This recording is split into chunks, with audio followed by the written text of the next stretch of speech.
button. Okay. I'm gonna grab some water before we start, because hydration. We'll talk about that too.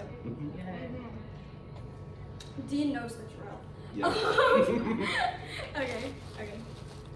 So, hi. I don't think this is going on. Okay, hi. There we go. So, in case if you don't know where you are, this is tips for going to a convention with a disability with Ali.art3. That's me. If you couldn't get that. Something's happening. What? Don't. Okay. No, I think it's good. Okay. No mic, guys. I was in theater school in high school. We can just project. I'm not even joking. That's not a joke. Okay. No, I'm not gonna sing. Okay. So, first of all, introductions. So, my Instagram username is ali.art3. If you want to find me there. Yeah. And so my personal story is that I am an autistic cosplayer and an artist. So I also have an array of other disabilities like ADHD, anxiety, vision difficulties, etc. If I go through them all, we're gonna be here all day. I don't think that's the point. Okay, so why am I here? Because it was not for the discounted ticket.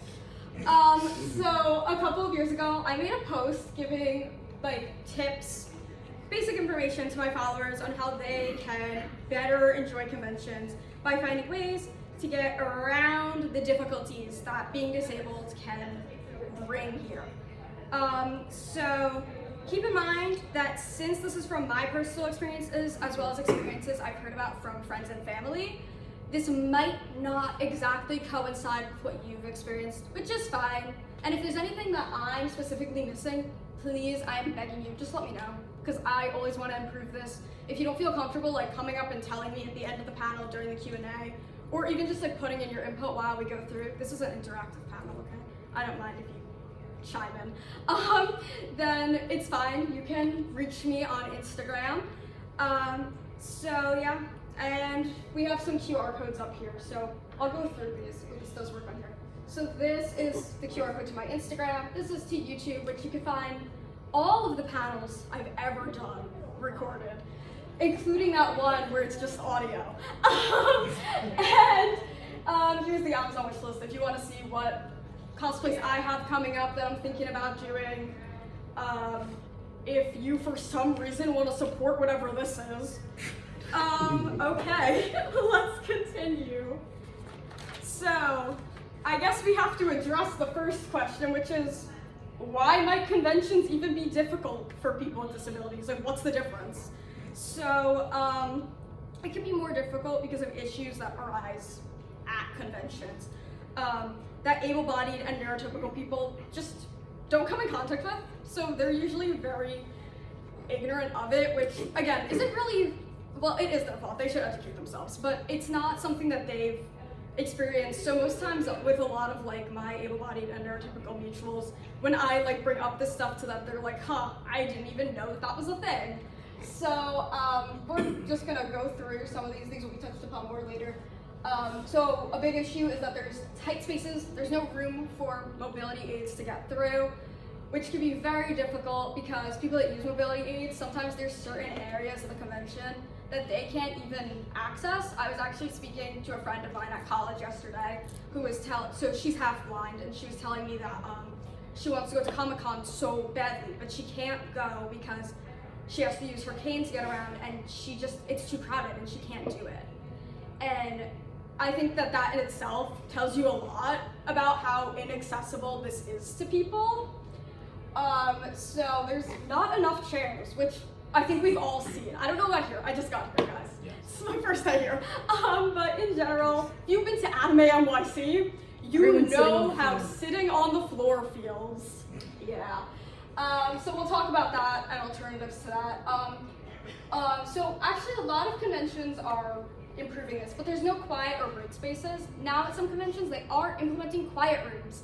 I actually enforced Anime NYC getting a quiet room. Let's so go! I had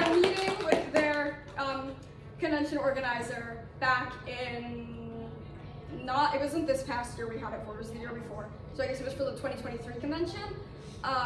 And we talked because I had put up a post saying some stuff that wasn't so great there for accessibility, and we worked together, we got that implemented, and I know a lot of people used it and they said it was really helpful. And extremely loud environments, which make you end up looking like this. Yeah. So we'll talk about that to your palette show. So basically, we're just gonna talk about all these things and other things, and just how to make conventions easier.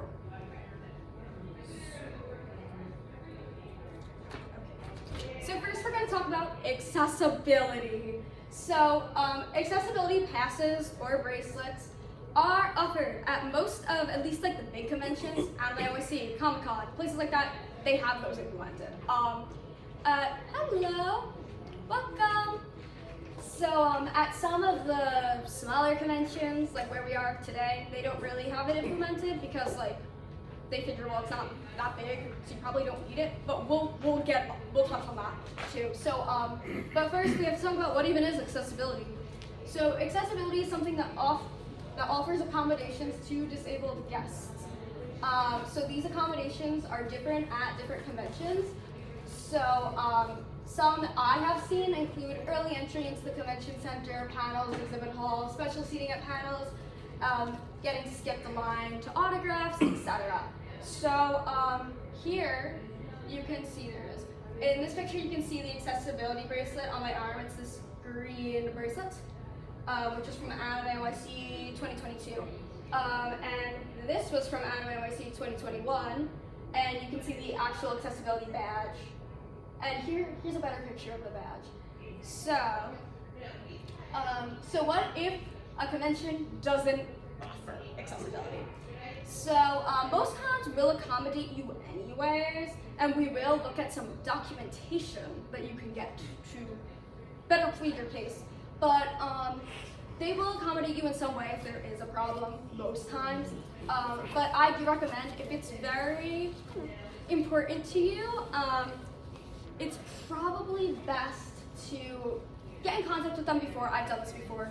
Just shoot them a DM. If they have like an email thing going on, you could send them an email and just ask, hey, I was wondering, do you offer anything? Accommodations for guests. And if it's a yes, then good. They'll probably tell you what they can offer you. If they're like, no, there's nothing we can do, then it's really up to you if you think that that's worth it or not to you, how big the convention is. And, you know, take that into consideration before buying tickets. So actually at CPAC, Cosplay Anime Convention, they're actually here at a table. They're a great convention, highly recommend. One year, they gave me a press badge because they said basically that press gets the same perks that usually a accommodation badge will give you. So they were like, here, if anyone gives you an issue, you're press now. So I was press for the day. I don't qualify for press. So next, how I said we're gonna talk about some documentation that you can have on you. Accessibility cards. This is something I didn't know about for a while. My social worker actually brought this up to me. So now it's here. I do have one. So if you have a disability, you are entitled to an accessibility card. So basically what this card does is it helps you get accommodations at participating locations, which includes like a lot of the theme parks. Six Flags does it, Universal does it, but also even places that don't do it, like conventions, should be aware of it. And even if they're not, it is like a government licensed thing where if you say, hey, look, I have this, they should take that into account of if you're being questioned about needing accommodations, which should never happen. People will just take your word that you have a disability. But again, we live in a weird world, and if you are questioned about it, which you might be, you can get one of these. So this is an example of what it looks like. Here's the QR code to apply for one. The application's really easy. You just need a note from a doctor. Also, I'm just gonna put it out there, all the QR codes, I'm gonna have a big QR code at the end that goes to a Google Doc with everything. So you can take the QR codes as we go, or you can just wait till the end and I'll have the big one. So if anyone wants the QR code, I'll leave it up for a second. good? You good? Okay, perfect. Okay, so the next thing is the sunflower lanyard invisible disability. I have this. I use it every Okay, I keep meaning to get one, and I still haven't. I say this every single time I do this panel. It's really bad. It's the ADHD in me, guys. I have it at work, and I work at a school for kids with disabilities, and yet no one at my job knows what it is. That's horrible. Okay, so basically, if you're like me and you have a disability that you can't see visually because you can't really look at a person and just assume or not, like, just be like, oh, that person's definitely autistic, or that's a neurotypical. Like, that's just not how it works. This could be a very useful tool, which it seems some people do not know what it is. Again, ignorant people, they need to get educated, which is why things like this are important. But, so the sunflower lanyard represents invisible disabilities and tells those around you that you are disabled. So this can be useful at conventions, so employees and other guests are aware of your disability. It also does come with like this little card that does say invisible disability on it. So if they don't know what it is, maybe by reading, they can. I don't know, but here's the QR code for that. Yeah. I'll give a second. We good? We good? Okay. So noise reduction. All right, I'm gonna tell you guys about my favorite noise reduction earplugs. This is my secret that's not really a secret because I tell everyone I know. So I personally suggest loop earplugs. They work really well. So this is what they look like. That's the QR code to the website, and this is how you're really supposed to wear them. I wear them wrong, but it's more comfortable the way that I wear them. So wear them however you want. It works. In both of these cosplay pictures, I am wearing them, and you can barely tell because they're so small. I wear these to every like party, every convention, every whatever. Most people think it is like an earring of some kind. They think it's jewelry. So, especially, you know, if you don't want it to get in the way of the cosplay, or if you're not even cosplaying, you're just out and about and you don't want people to be like, why are you always wearing headphones? It's really good. It's really nonchalant. And again, there's the QR code, but it will be with the rest of the links at the end. Okay, so lack of seats. So, unfortunately, most conventions have an obvious lack of seats, like how we already discussed. So, these are some options for people that need to sit because of disability. So, this one, which we actually have, and I can show you, like for real. So, this is for those that use a K mobility aid already. This might be a good choice, and it actually folds out into a chair. So, it functions as both a cane and a chair. You want to display? You want to do it? Okay. Well, you could sit this way, but they really tell you to sit Again, you're not supposed to actually sit that way. this way, but sit that way. So Sit on it like a horse. I sit this way, but it's good because I can't stand for long periods of time. So I will sit like if we're waiting on a long line, and then at the same point it could be a cane or something to lean on, which is what I use it for more. If you're waiting for a long time. But it's very useful. It was kind of a lot of money, but I've had it for years, so it's good definitely quality. good quality. So that's Sorry, do you know what the weight limit on those typically are? It tells you on the website. yeah, the QR code's right here. Okay. I think you can actually get different ones Oh, for okay. different weights. Yeah. Okay. My dad also has one. Okay. And he uses it. Okay. I think he's a bigger guy. Yeah, really. So, it's definitely been, but they have other ones that like have tops to them for the sun. They have like really crazy ones now, like 15 years ago. Right. So, I would definitely look on, like even Amazon. Yeah, the or link see on the here is QR Amazon. code. Okay, so cool. I'm sure if you hit that, it will also come up with like similar products. Right. I gotta say, it's one of the best things I've bought. Yeah, school is more So recruitment. helpful. It says 400 pounds, so that's a start. Yeah, Yeah. but yeah, the other one we use. Yeah. And it's like she used to have to use a cane, so Uh-huh. we ran into things like that where, oddly enough, a I don't know, I don't know what it would, but it's like the idea that anybody would be heavy that would need to use the product seemed to completely slip a lot of manufacturers' minds. So, so you saw a lot of them where they had a weight limit of like 200 pounds and stuff like that. But I see. yeah, but yeah, the other one is what's called fantastic. Yeah, so the other one, we'll get to that now. So this one is good, especially like if you don't use a mobility aid and it's kind of just like, well, I don't want to be carrying something I wouldn't otherwise be carrying. I don't actually know how big this is. You could probably attest this. I have it here. I'll See, explain. you can, Yeah. So you this can one, like put it in a backpack. It fits. Yeah, You don't see have right to, like, here. carry it around. like this. I'll demonstrate come it up too. and demonstrate? Yes.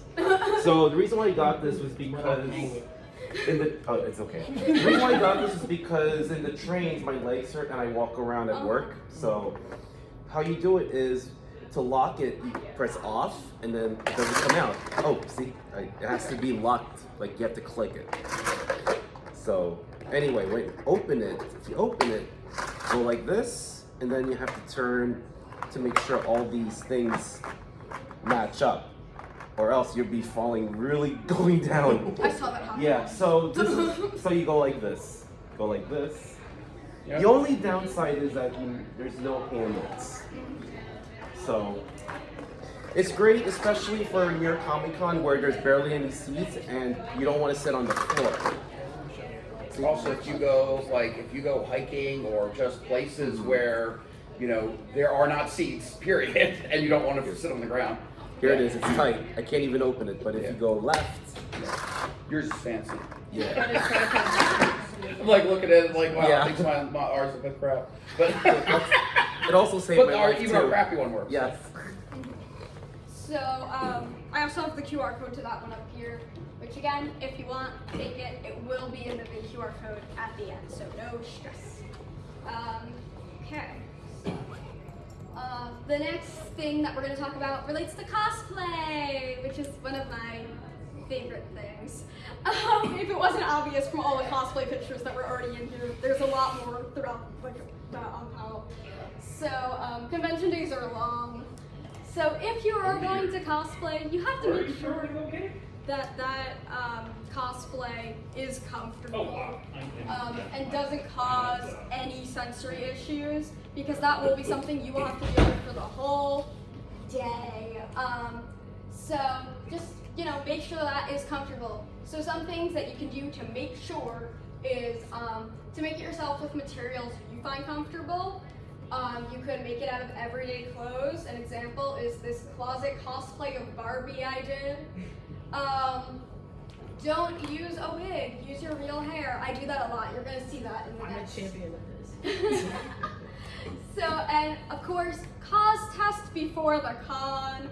I'm guilty of not doing this. I actually did this time. I almost didn't, but I did. And it's just really important to do because, one, it's gonna make things smooth sailer the day of. You're not gonna be trying to figure out, wait, how do I style a costume? If you're doing makeup, wait, what type of eyeshadow do I want to use? It's just all already figured out, and it makes things easier. And also then, if you put on the cosplay and you're like, wow, I can take a photo shoot in this, but this is really uncomfortable, then you gotta switch up your cosplay lineup. And that just brings me to, if a cosplay is going to be uncomfortable and make you unable to enjoy the convention, do not wear it. So now I'm going to show you guys some examples of how I've implemented these things into my own cosplays. Here's just a few. So here's examples of making my own cosplays more comfortable. So up here we have Lilith Clawthorn from the Owl House. So this one I made from clothes from thrift stores that are not costume clothing. Because costume clothing can be really uncomfortable sometimes. So when it's, real clothing that's meant to be worn daily, it can be a lot more comfortable. And also, you can actually try it on before buying it. Majority of thrift stores have fitting rooms. Or if you're not worried about money, you can just go to the mall and go to regular stores and buy stuff. And then you can actually try it on, and if it's uncomfortable, don't get it. And if it's comfortable, you can, which sometimes, with Amazon you can return, but like the fancy cosplay companies I've never bought them from, but I know it can be like a pain to return to them. So down here we have this Wednesday Addams cosplay that I made last minute. I didn't even make, I put together last minute for a Halloween party. That's the benefit of looking like Wednesday Addams, even though you can't wear black and put your hair in braids any other day of the year. So that's an example of using my regular everyday clothes and my real hair. That's the benefit of buying all your clothes at Hot Topic too. So the next example up here is Toshiro Fujisaki from Danganronpa. So for this one, this was an example of also like making my cosplay from like myself from fabric from other clothes. So what this character wears looks nothing like any real clothes I could find. So I cut some stuff up, made it look like their outfit that they wear, and overall it worked out pretty well. And the last example is Your Forger, and this is using my real hair besides the fake bangs, instead of a wig, which this is like one of my go-tos when I find out about an event last minute, I need to throw something together real quick. There's no wig, I just have to style my hair in the morning. It's like a regular day. Can I give a couple tips about this? Yes, Because please. this is my total shit and I'm really annoying about it. I have to take, I'm like trying to do something with my shoelaces and it's not working. Okay. Okay. So I have never done a cosplay with a wig because every time that I put on a wig, it's always been really itchy and uncomfortable. So I always do a lot of stuff with my hair. Like you semi-permanent dye is good. I bleached my hair the night before. Like literally last night I bleached my hair. Like if you can do it just with your hair, that's great. If you are someone like me who needs your headphones basically constantly because I have a very bad sound sensitivity, Velcro. Velcro is your hero. I have Velcro on the top, like just in general. I put some on the side to do the ears for this cosplay. Velcro is great. Love I it. guess that's Thank all I you have for to say. sharing. And yes, thrift stores are very good also.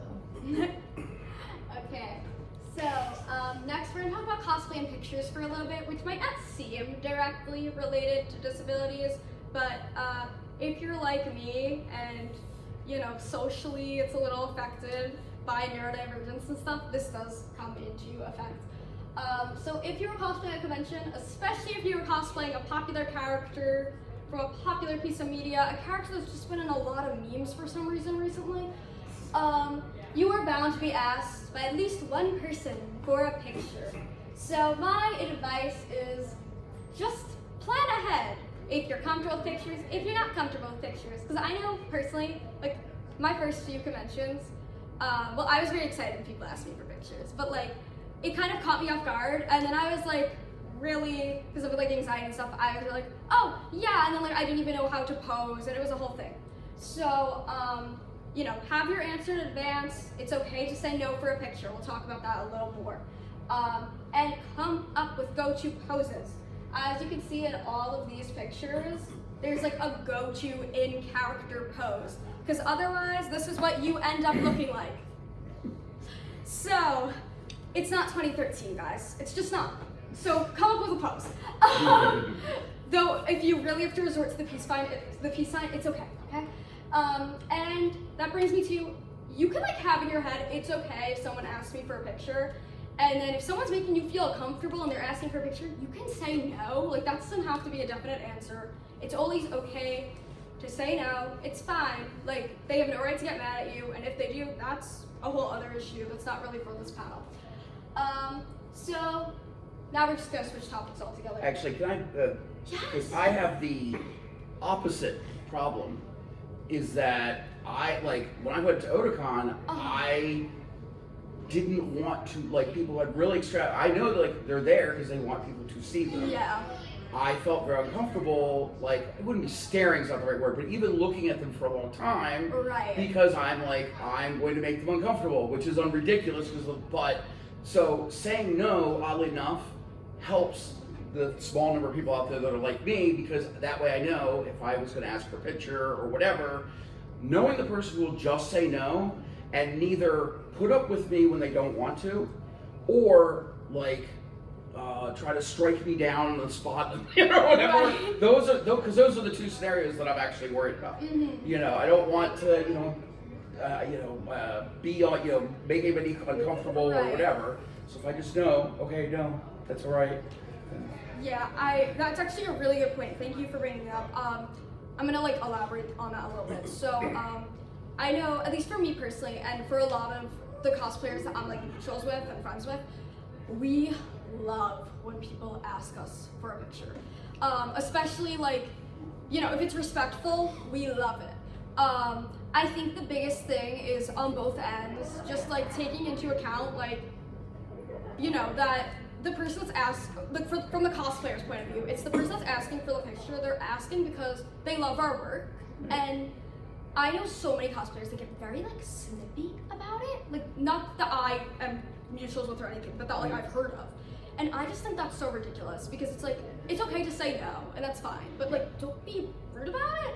Yeah. And then, I know from the other end, I know a lot of cosplayers, if someone like is very pushy, you know what I'm saying, they get uncomfortable, which is also understandable. So I think from both ends, it's just about like, be respectful, you know what I'm saying? Yeah. And I do think, like, the biggest thing I want you to take away from this is, majority of cosplayers, we love when people show appreciation for our work, even if we're not comfortable with pictures. Yeah. So, It's the same thing Yeah. a therapist keeps telling me, but. yeah, my assignment for you today is ask one cosplayer for a picture. Yeah.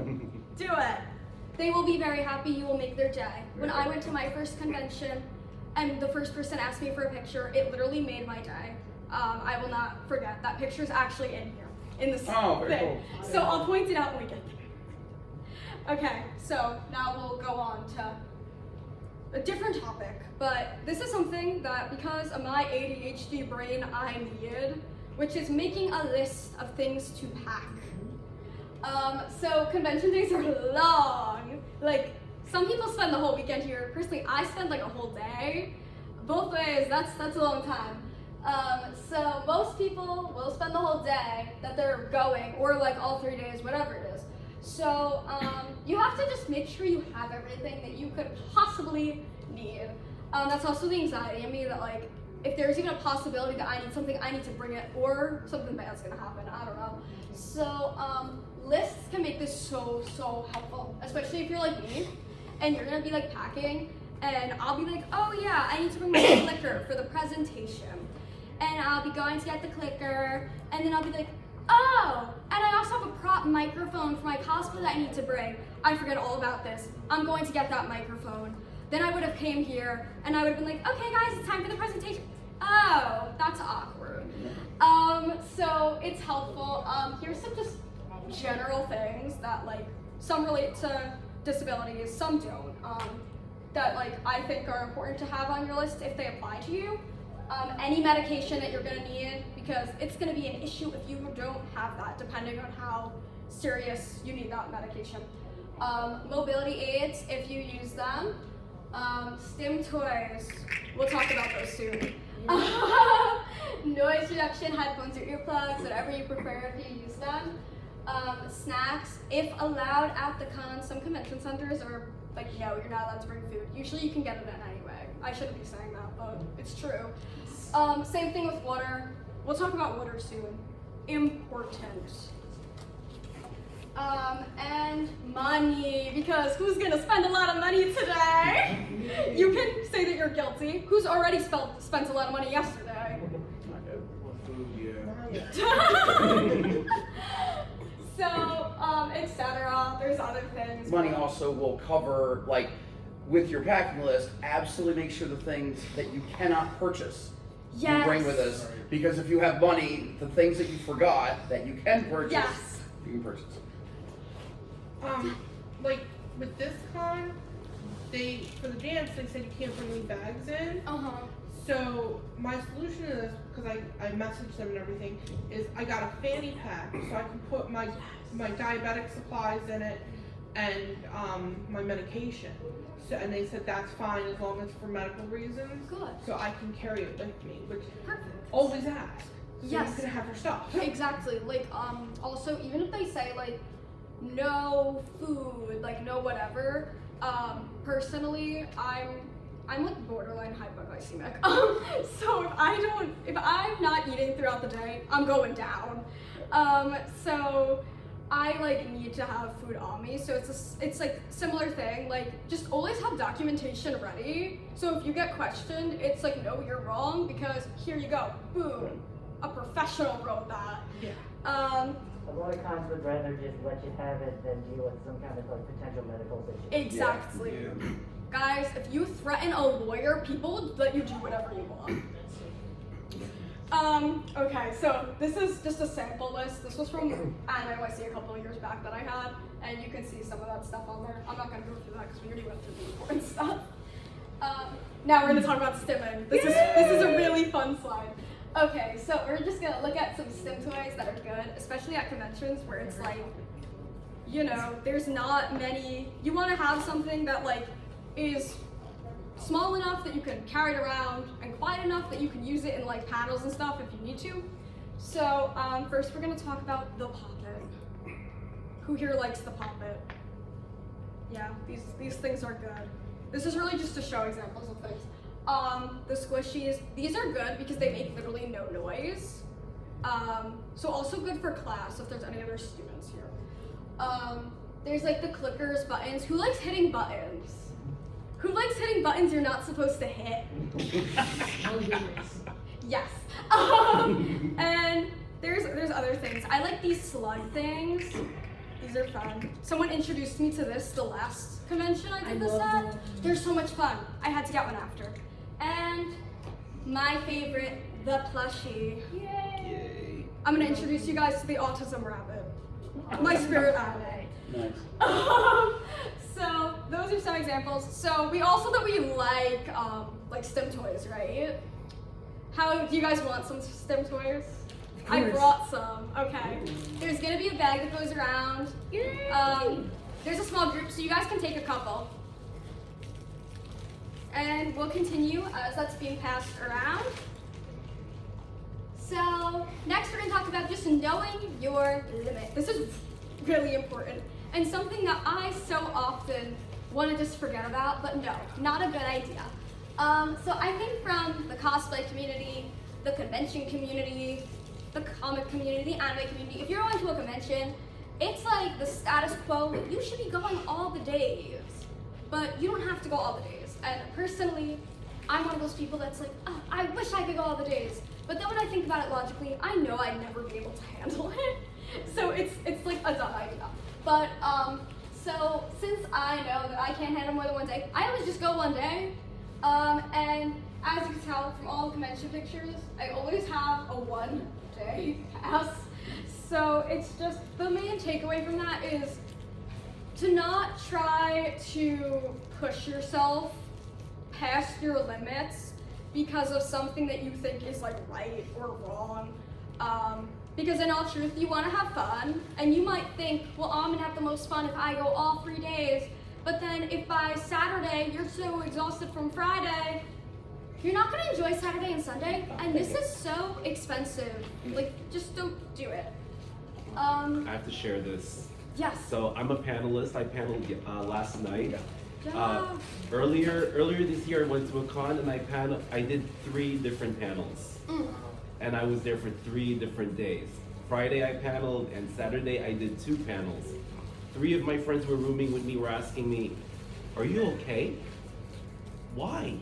And I told them, "I look fine." And then at the end of Sunday, uh-oh. You never know until it's too late. So it's always important to check.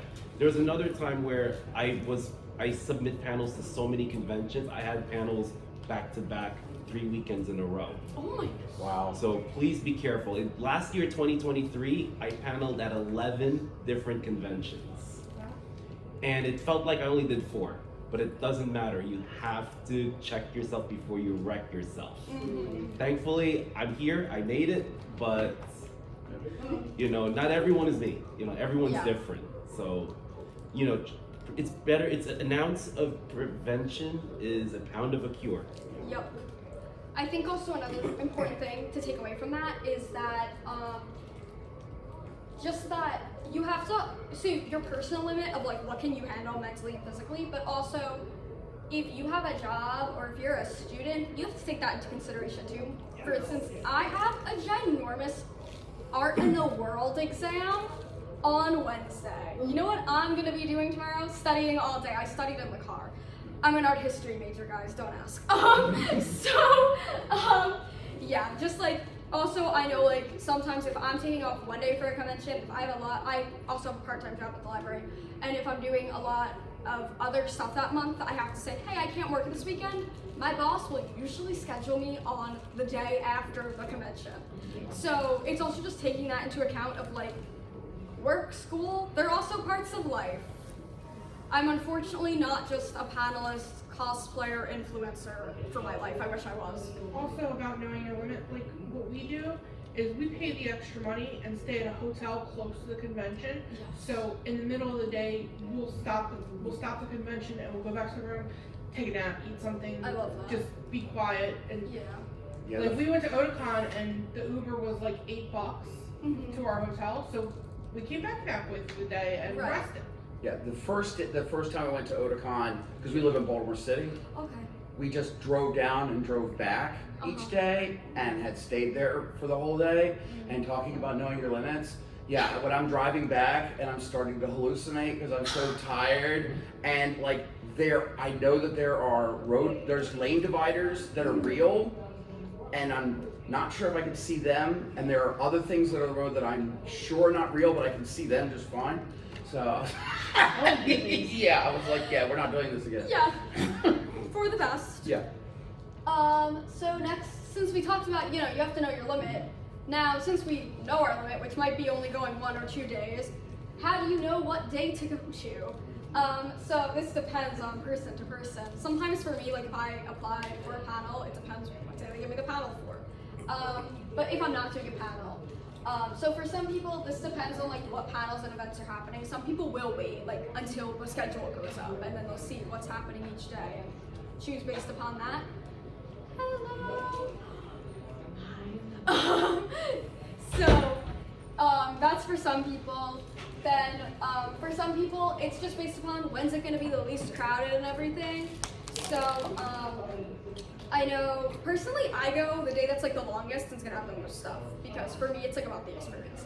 But if you're looking for like the quietest days, usually like Friday, Sunday, usually Sunday. But you gotta just check, because some places don't have events going on those days, so keep it in mind. Personally, I like Saturday. It's the longest day for every single convention, and it has the most stuff going on, but it is the most crowded, so you gotta take that into account.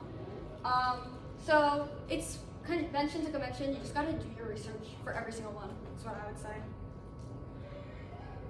So then what do you do the day after the convention to relax when you don't have a big art history exam the next day? So convention days are long. I've said that a lot. That's like the catchphrase of this. And they're tiring. So like literally anyone would need a day off. But for people that are disabled, this rest might be more significant. It might be more important. Personally, I need like time to recharge my social battery and to just like, I don't know, get mentally it together. So when there's not exams to study for or work, what I will usually try to do is just do enjoyable things. Unpack that haul from Artist Alley in the dealer's room that you spent your whole paycheck on. Take some time, play a game, read a book, whatever. Just take time to yourself before you have to return to the real world of school and work. Because again, I don't think anyone here is a convention goer for their job. I wish that was a thing. That would be my job. Alright, the next thing is friends, cosplay, and cons. This is a good time to say. Anyone that's not me in this presentation, I censored their face with an emoji because I was not, some of these people I don't know, that's my friend, but I wasn't going to bother her with like, hey, can I put your face in a panel? So it's just easier this way. But also, just a general note, if you don't have permission from people to post their photo, just censor their faces. So going to a convention with a group of friends can be super fun, like especially if there's a group cosplay involved. Here, this was LI DerpyCon, Long Island convention. I don't know if anyone else is here from Long Island. So we did Aubrey and Amari from Amori. It was a lot of fun. We took a lot of dead pictures at the staircase, if anyone knows that reference. So anyways, it's fun, but it can be very stressful and it can be very overwhelming, especially, a lot of people get involved. Sometimes this causes you don't plan the cosplay until like 2 weeks before. That drives me insane. And then when you get there, it's like everyone wants to do different stuff and everyone has different interests and it's a lot. So my ground rule, which this is from person to person, but my personal rule is that for big conventions or conventions I'm doing a panel at or things that are just far away, I just go with my parents. They're right here at the front. Yeah. I love convention parents. Great. It's great.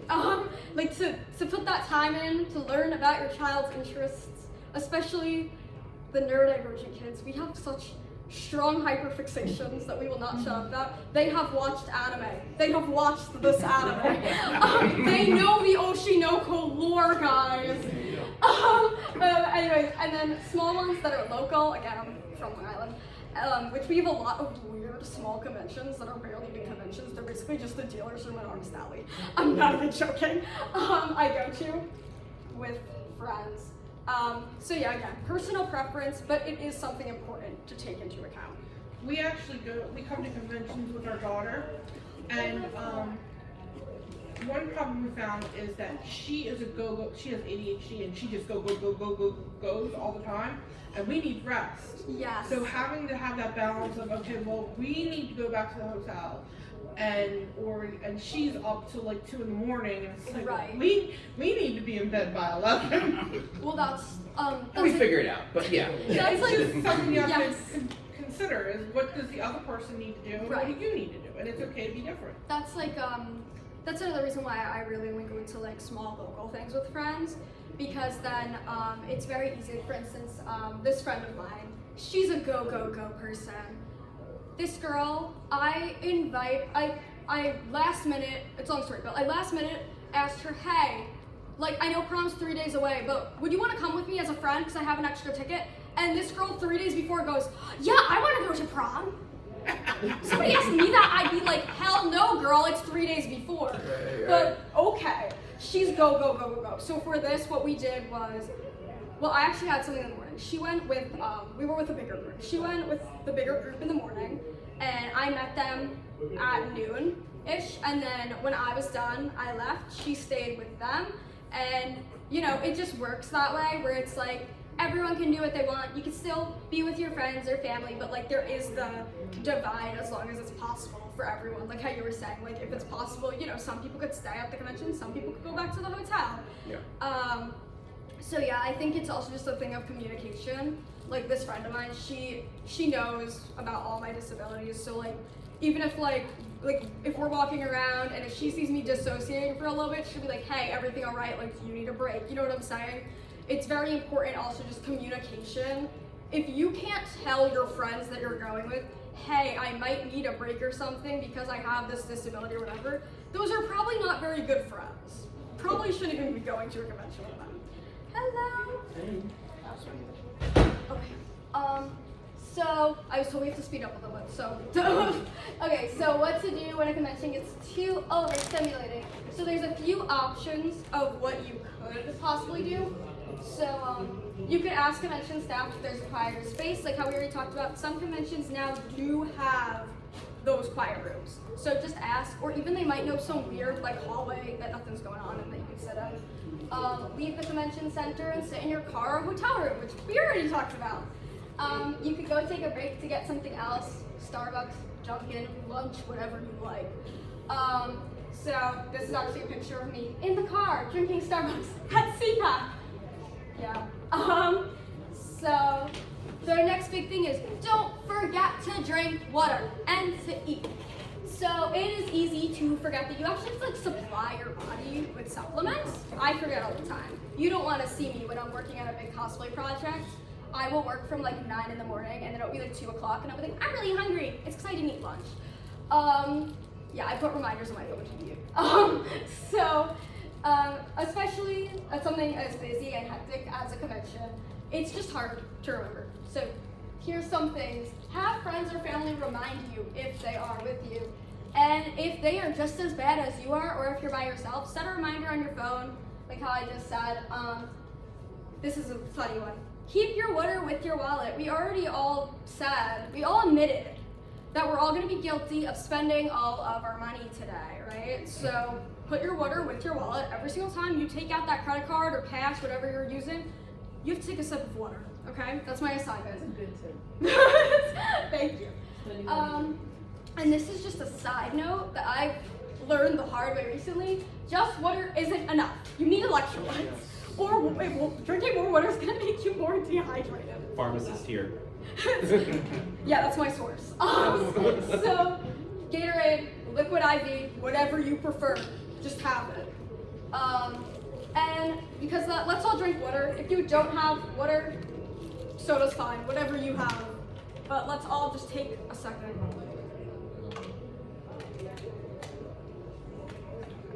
Okay.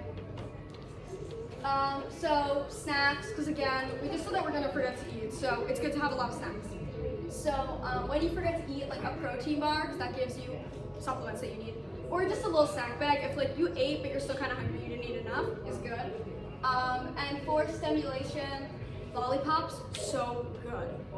Like fruit snacks, gum, or any comfort food snack. It depends what type of sensation you like. I like those types of things. And if you guys like lollipops, they're gonna be passed around. Feel free to take a couple. Okay, so oh no, there's nothing here for me to eat. So if you're like me and you have sensory issues and you can't eat a lot of stuff because of that, before you go to the convention, you should do your research. Look up what places are in the convention center, look up what's around it, look at the menus. If there's nothing in the convention center, you could walk there, drive there, Uber Eats it, whatever works. And if there's nothing for you to eat, bring meals with you. Of course, if they allow it, even if they don't allow it, try to sneak it in, trust. Research what protection measures the convention is taking when it comes to masks, vaccines, etc. If that is important to you. So autoimmune diseases and disabilities go hand in hand. They've actually found in recent studies that autism does somehow make the immune system weaker. That explains why I get sick very easily and for months on end. So personally, I'm still going out wearing a mask because since doing that, I have not been getting sick as much. So just, be cautious. If it's a concern of yours, look up what the convention is doing. Now conventions aren't really implementing masks or vaccines, but I know some do still have some small things in place.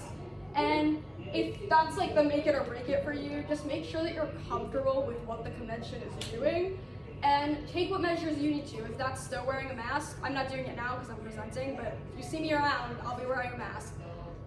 Just make sure you have hand sanitizer or whatever. You can see this picture on my NYC. I am wearing a mask. Transportation. Sorry, the lollipops, are they sugar? Are they? No, they're not sugar. Okay, good. Go ahead, sorry. Sorry. So transportation can be extremely stressful. We already talked about it a little bit. So it's one of those things you need to just figure out what works best for you. So there are a lot of ways you could get to a convention, potentially. So, you could just drive. If you drive, you can take a train. Someone else could drive. There's public transport. There's Uber, whatever there is. Also, there are some transportation services specifically for disabled people, so you could look into that too. Personally, I'm really bad. Public transport gives me massive anxiety, and I do drive, but driving also gives me massive anxiety, especially long distances. I only drive to school and work. So my parents drive me to every single convention, because I'm not doing it. Just know what's best. Don't do something transportation-wise that's going to make you so overstimulated or cause such an issue that once you get to the convention, you can't enjoy yourself. So emotional support animals versus service dogs. What is the difference? So emotional support animals are animals that do not have to be trained. Their purpose is to give comfort to their owners. An emotional support animal just needs a note from a psychologist, social worker, or other mental health professional to deem them as such. They're really just like, for instance, you could take them on a plane. If you live in an apartment complex that's like no animals allowed, this can override that. And service animals, or more specifically service dogs, because only dogs can be service animals, have specific jobs they must learn and they have to pass tests. So this is my emotional support animal. He's Picasso. His He's a Russian tortoise. You don't see him here because, as we said, you can't bring emotional support animals everywhere, like how you can service dogs. So what animals are allowed at conventions? We kind of already covered this, but just to dive in a little deeper, only service dogs are allowed at conventions, and they must wear the vest that implies that they are such. So by law, it is illegal not to let someone have their service dog if they have one and they need them with them at the time. So emotional support animals are not allowed at conventions, but keep in mind you are allowed to have emotional support animals sit with you on most planes, and apartments and other living spaces must allow you to have an emotional support animal if you have a letter from a medical professional. So, why are conventions beneficial and important for disabled people? We spoke a lot about how it's difficult. So now we're going to switch the script a little bit. So conventions can give disabled people experiences they otherwise would not have. So like being able to socialize with people with shared interests, being able to embody a character instead of masking, finding confidence in cosplay, and sharing stories at panels like this one. So socializing with people with similar interests. Personally, as an autistic person, I find it so much easier to talk to people when there's just a common ground of interest, something that's usually a special interest of mine. So that's a really good thing about events like conventions. It's super easy to find people with similar interests. Already today, multiple people have come up to me going, "Oh my god, it's Io Oshino," and talking to me about Oshinoko and stuff.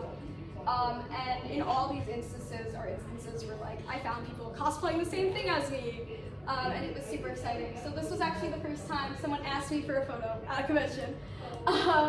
We both like Demon Slayer. It started a conversation. We were talking for a little while. She actually DM'd me the other day on Instagram. So this both Vocaloid. This was a ginormous Owl House group at one of the Long Island conventions. We were all just happened to be cosplaying. I was with some of those people in my group. Some of them we met there. It was just really special, and there's just a great bonding. So cosplay. So for a nerd version of people that mask, I really heavily mask, and it's really exhausting. It's just bad for you. They've even found that it makes your mental health significantly worse. I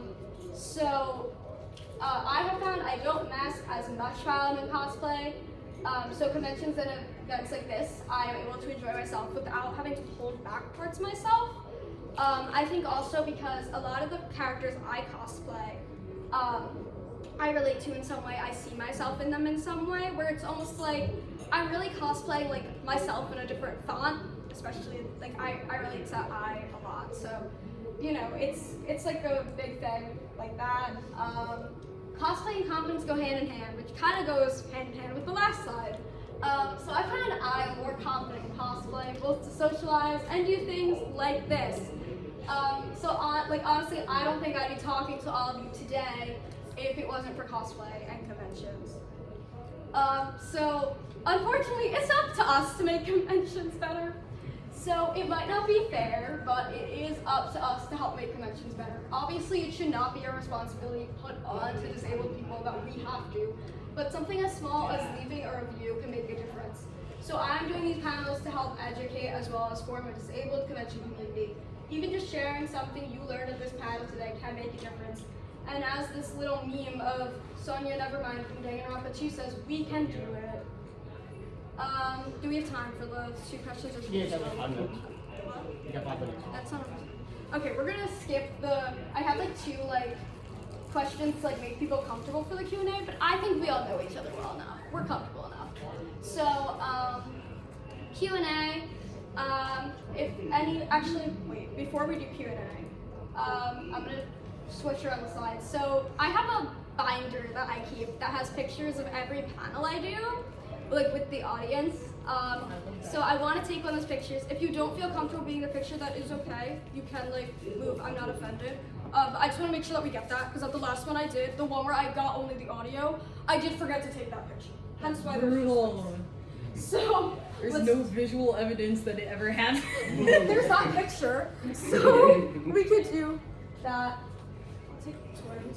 Yeah, take your children. Yeah, my children. Is everybody okay with the picture? Yeah. That's good.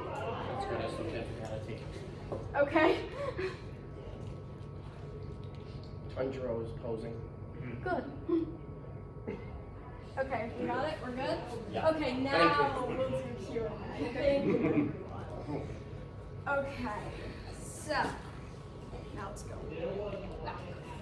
Oh, that was the wrong way. Okay, so Q&A, you can ask me anything you want. It could be related to the panel.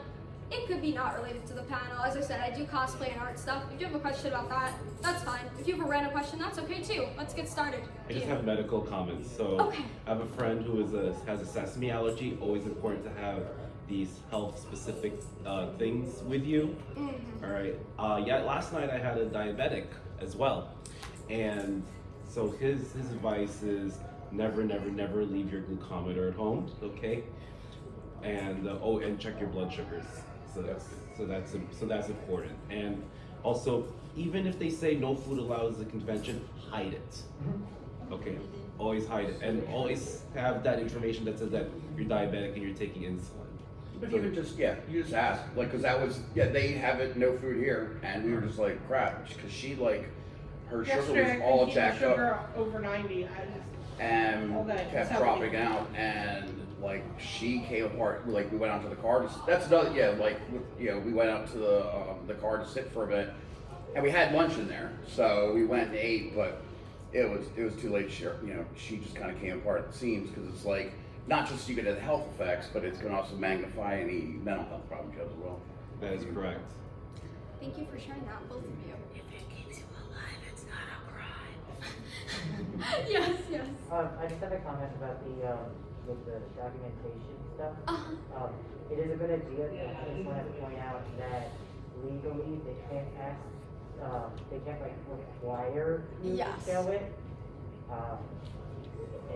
But like if you offer it, that's good. Yeah, I definitely think, I'm not sure if I mentioned on it, I meant to, that, like, they legally cannot ask you for it.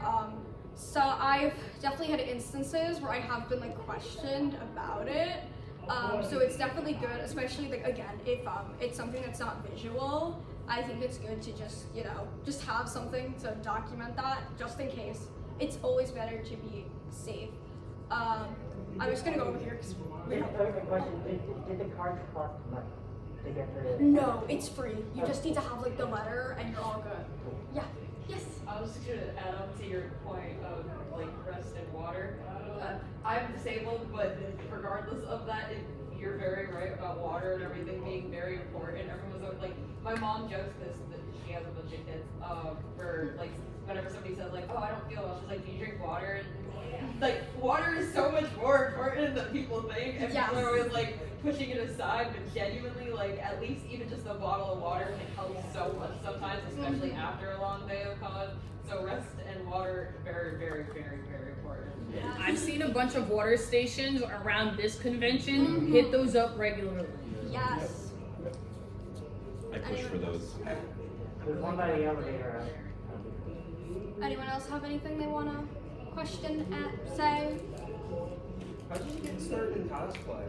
So I actually, so before I was doing, it was like, I guess 2020, it was the 2020 times. But before that, I had an interest in it. It was just like 2020 when there's nothing to do. So there was like this big time of just like, you could do whatever. So I spent a lot of that time just starting to teach myself how to sew. And that's what I did. And that's how I really got into it, I would say. My pandemic catchphrase for learning to do new things was, what else is there to do? Real. What time is it? Okay. You're running. So, alright, sorry guys, really running. So, thank you everyone for coming. So, just want to say thank you to everyone. I really appreciate it. Literally love every single one of you. So, before we go, I just want to say, this is the big QR code with everything. That's the Google Doc. It has links to everything. And then here's the other QR codes that were up again, just in case, but they are on the big one too. So yeah, if you want to, feel free to follow me on Instagram if you want to see more of stuff like this. And yay, thank you all for coming. I hope this was a good start to your convention day. Yay!